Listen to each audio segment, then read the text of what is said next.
To give you guys a very in-depth look at these devices, how they compare to one another. If you guys were on the fence about whether or not it's worth $300 or $400 extra to go for the iPhone 10 and in which way it's better, which way it's worse, I'd like to cover all of that in this video, give you guys a better idea about which device is better suited for you. So we're going to be covering everything from software features to hardware and everything in between. So let's get to it.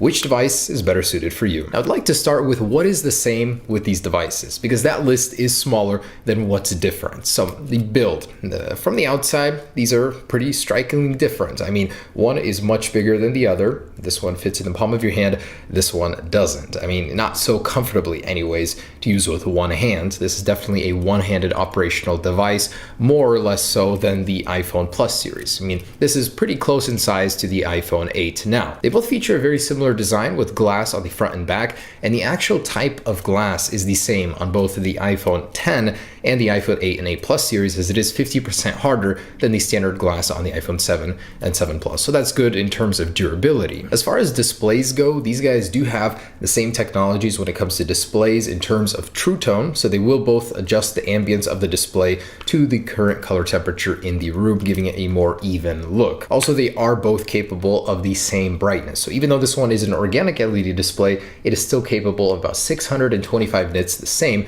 as the iPhone 8 and 8 Plus. And I was actually wrong about this in my original video. Both of these devices are still using IP67 water resistance. So that means 3 feet for 30 minutes, not longer. I said IP68, and that is just not true. So both are splash resistant, but definitely don't take them in the pool expecting them to survive. Now, the processing power across all three of these devices is the same. So you're going to get the Apple A11 chip with the Neural Engine and A11 Motion Co-processor on all three devices. So they'll all be just as powerful as each other, although it's not confirmed. The iPhone 8 though will be getting a gigabyte less of RAM compared to the 8 Plus and iPhone 10. Now, all of the cameras are 12 megapixel, although only the 8 Plus and the iPhone 10 will be getting the portrait mode. So using an improved version of the existing one, you're going to get that bokeh effect in some certain locations and pictures that you decide to use that on. All of the devices do have the improved flash unit with a 2 times better uniformity when taking pictures in the dark with that flash, so that's good. Both the iPhone 8 Plus and iPhone 10 do have the new portrait lighting mode,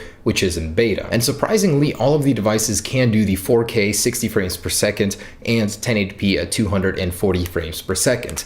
Now, on the front of the device, all three cameras do have the same 7 megapixel sensor, although the iPhone 8 can do the portrait mode on the front and the end emojis, which we'll get into in just a second, which the others cannot. All of the devices do have the 64 and 256 gigabyte storage capacity, and all of them do have the Qi wireless standard for wireless charging, and all of them do have fast charging. So that's 30 minutes will give you about 50% battery life. That's pretty good for an iPhone. So that is where the similarities end. I decided to do what's the same so you guys get a general idea of where they stand. But how are they different? The most obvious one is going to be the display, the overall form factor of the devices. Before I get into that though, the borders are different. This one is stainless steel. It's going to be a tougher metal. It will resist drops a little bit better. As you know, with an aluminum device, when you drop it onto concrete, you get this gouge. It's a very soft, a little softer metal than stainless steel, but aluminum 7000 is pretty durable. Just if you drop it from pretty high up, you'll get a dent, you'll get a gouge. The colors are also different. On the iPhone 8 Plus, you're going to get the silver,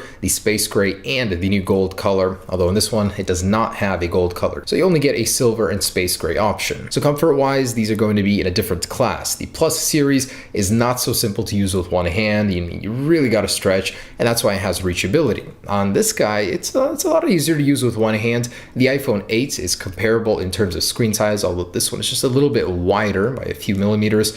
This one does not have reachability. Instead, you have to go all the way up in order to bring down your notification center and control center. So on the left, if you swipe notification center, on the right, this control center on the actual display. On this guy, it's just a one swipe to get to the cover sheet or notification center as we used to know it in iOS 10. The iPhone 10 will be the thickest of the bunch at 7.7 millimeters, the iPhone 8 Plus at 7.5, and the iPhone 7 at 7.3. Not a very big or bad difference, but Apple has made these devices just a little bit thicker to accommodate more internals, more battery life. So back to the displays. Obviously, on this one, you get a full bezel-less experience, top to bottom, edge-to-edge displays with a cutout for the top sensor bar. On the 8 Plus, it's a more conventional square, so nothing too exotic. but the actual display technology is different. You get organic LED display on the iPhone 10, which means an infinite contrast ratio. The blacks are pure black, as each pixel can be turned off individually. It's a really impressive screen technology. Colors are going to be a little bit more vibrant.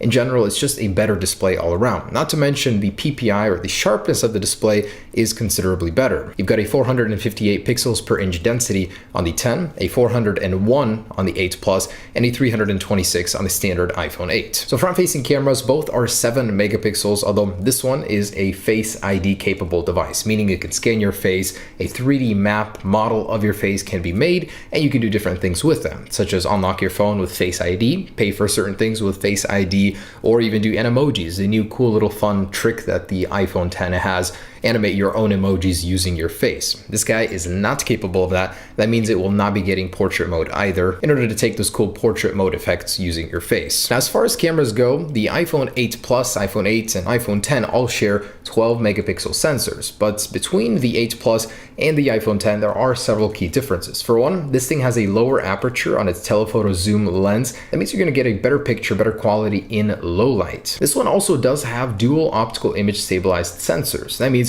as soon as you zoom in a video or a photo, that image will be stabilized, where on this one, that's not the case. It's a lot more juddery. So if you do a lot of zooming, a lot of moving during that zooming, this one is going to be the better choice for you. And a couple of other things. So the whole Face ID versus Touch ID thing. The iPhone 8 and 8 Plus have second generation Touch ID, so same as the iPhone 7 and 7 Plus. Extremely fast, very convenient. You don't have to be looking at your phone to unlock it every single time. Just from the stage demo where Face ID was used to unlock the iPhone 10, it seemed a little bit slow. You had to be looking directly at the iPhone in order for it to be unlocked. So convenience-wise, it seems like there's a little hindrance there already. If you're used to the completely free, no boundaries Touch ID system where you can go ahead and unlock your phone while it's in your pocket without looking at it, that's definitely going to be more of a convenience factor there. I'm sure Face ID will improve with time, but right now it just seems a little bit slower than Touch ID, a little bit less convenient. And actually, in the video demo, the video was cropped. Your games will be cropped. The censor bar literally obstructs a portion of your content, whether you're viewing video or actually playing games. It was a little interesting for me to see that from Apple. I thought they would have cropped the top and bottom with black bars, but